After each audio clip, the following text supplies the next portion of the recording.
Chegamos agora no terceiro tópico da lição que temos considerado essa semana, uma lição que vem abordando algumas etapas apresentadas ali por Pedro na nossa jornada de crescimento espiritual, também conhecida como a escada de Pedro. A importância do domínio próprio, ou da temperança, né? Pergunta A. Sobre que assunto os mestres inspirados do Evangelho se debruçaram? Uzilei, essa palavra domínio próprio é uma palavra muito forte, né? Uhum. É algo fácil da gente comentar aqui, da gente conversar, dialogar, ver na lição, mas na prática é algo muito mais difícil. É algo que se constrói durante muito tempo, né? Sim. E aqui, nessa pergunta, cita o exemplo de quando Paulo ele foi convidado ali por Félix, né? E ali, quando eles estavam ali conversando, Paulo ele já começou a falar sobre Cristo. Paulo ele já teve ali sobre o assunto da justiça, sobre o assunto da temperança, do domínio próprio. Uhum. E é interessante, Luzilei, que aqui cita que Félix ele ficou apavorado. Uhum. Ele ficou assustado. Talvez ele não cultivava nada disso que Paulo estava falando, né? Sim. Agora, talvez eu ficou preocupado, como que eu vou alcançar tudo isso? Nossa, e a situação em que estou? Olha só, interessante, o conhecimento que ele começou a ter já deixou ele um pouco assustado, né? Talvez da necessidade que tinha, né? Então, Luzilei, às vezes esse assunto é um assunto tão importante, só que às vezes é um assunto que é pouco falado no nosso meio. É pouco falado e automaticamente talvez é pouco desenvolvido também.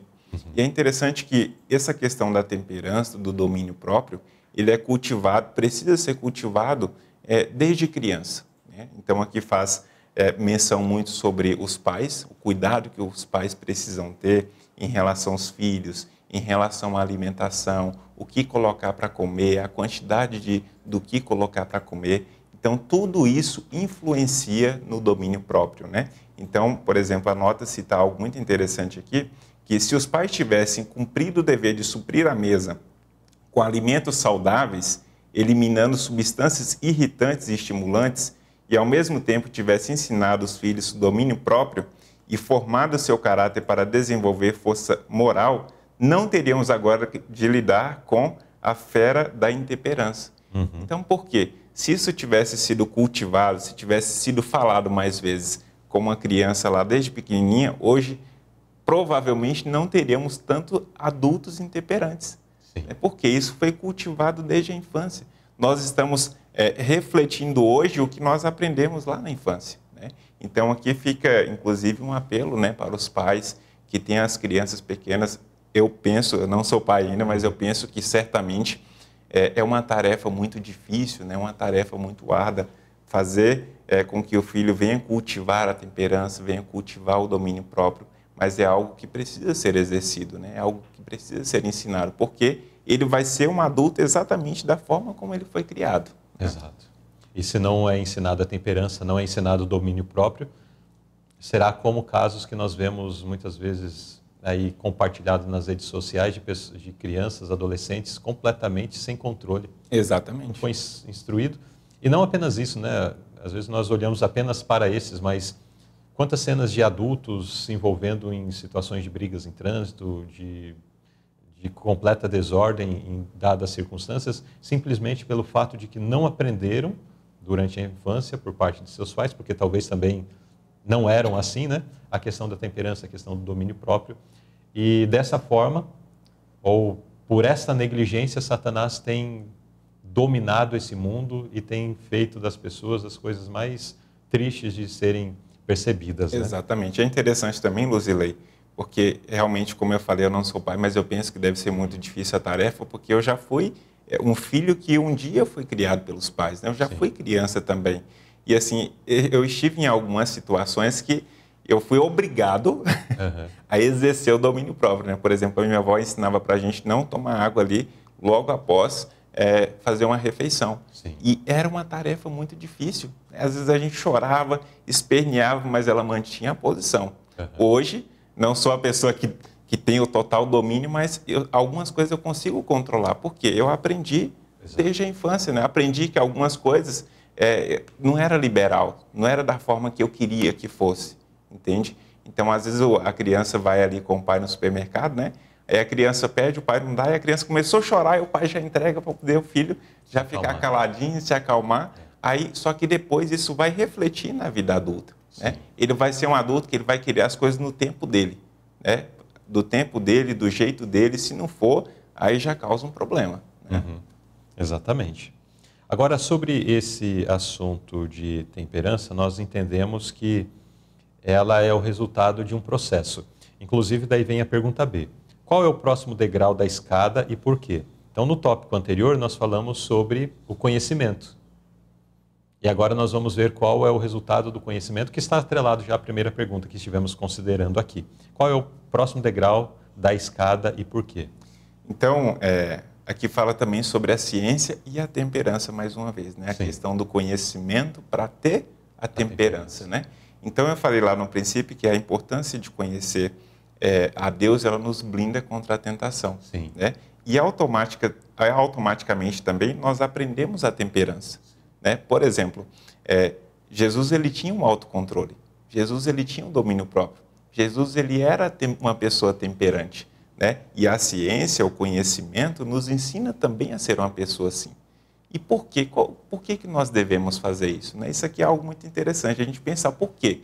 Qual que é a diferença que isso vai fazer na nossa vida?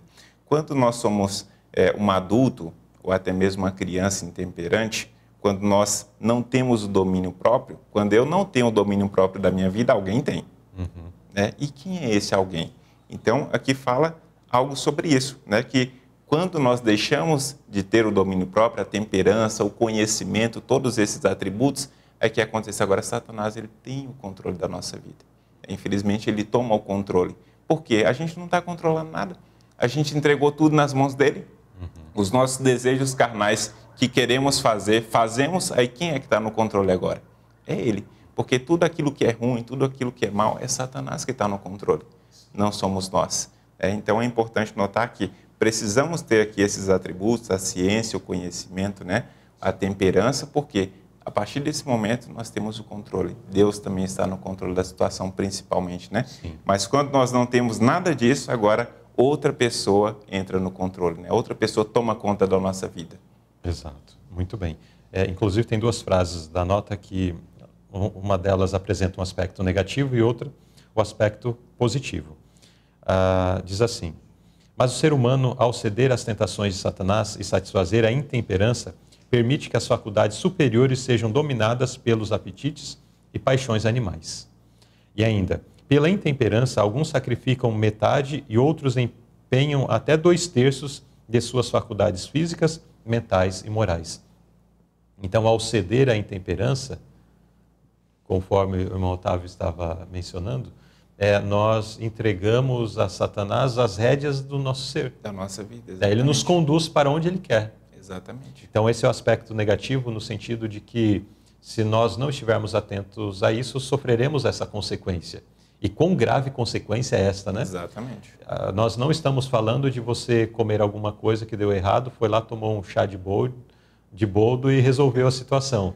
Nós estamos falando de você entregar nas mãos de Satanás o controle da sua vida. Exatamente. Isso é extremamente sério.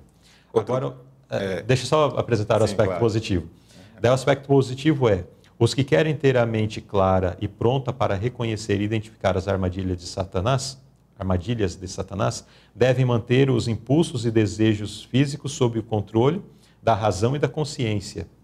Isso é fruto da temperança. A ação moral e enérgica das faculdades superiores da mente é essencial para a perfeição do caráter cristão.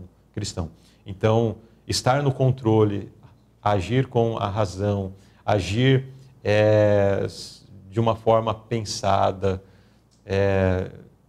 só é possível a partir de que pratiquemos a temperança. E agir dessa forma, na verdade, não é uma ação até que parte de uma forma completa de nós, mas é numa participação divina através de nós, nos conduz numa jornada que o resultado será um caráter cristão de acordo com a vontade de Deus. Exatamente. O ponto que eu iria falar era algo quase relacionado a isso aqui, né, irmão Luzilei? Porque, veja bem, às vezes, vamos colocar aqui um exemplo do sábado, né? As pessoas que estão nos assistindo são pessoas que congregam, que assistem ali. Então, por exemplo, temos aqui um estudo no sábado à tarde. Aí saímos da igreja pela manhã e comemos ali bastante, de forma desregrada. Aí intemperante. Aí temos ali agora um estudo no sábado à tarde. Como que a gente vai estar naquele estudo? Vai estar com a mente embotada, vai estar com a barriga cheia, às vezes até cochilando ali. Aí o que acontece? A gente não vai conseguir entender, não vamos conseguir absorver. E o propósito de Deus para a nossa vida não é cumprido. Talvez aquela mensagem que a gente precisava ouvir naquele momento, como que a gente está dormindo, está cochilando, está desanimado. Isso por quê? Resultado da intemperança. Resultado daquele tanto de comida que a gente comeu, embotou a nossa mente. E aí, inclusive, isso é a armadilha de Satanás para que realmente a gente não possa compreender o que Deus tem a dizer para nós. A mensagem que Ele quer entregar para nós. Então, aí acaba que o propósito dele é cumprir em nossa vida, de tirar a nossa atenção daquilo que Deus quer nos mostrar. Então, em tudo isso que consideramos dentro desse tópico, nós vimos a importância de praticar o domínio próprio, a importância da temperança. Se queremos persistir numa vida sem controle, sem domínio próprio, se queremos persistir na prática da intemperança, tenha certeza de uma coisa: não alcançaremos o céu. Apenas se seguirmos as orientações aqui, recomendações da lição, é que nós estaremos nos submetendo ao processo divino que nos prepara para habitar nas mansões celestiais.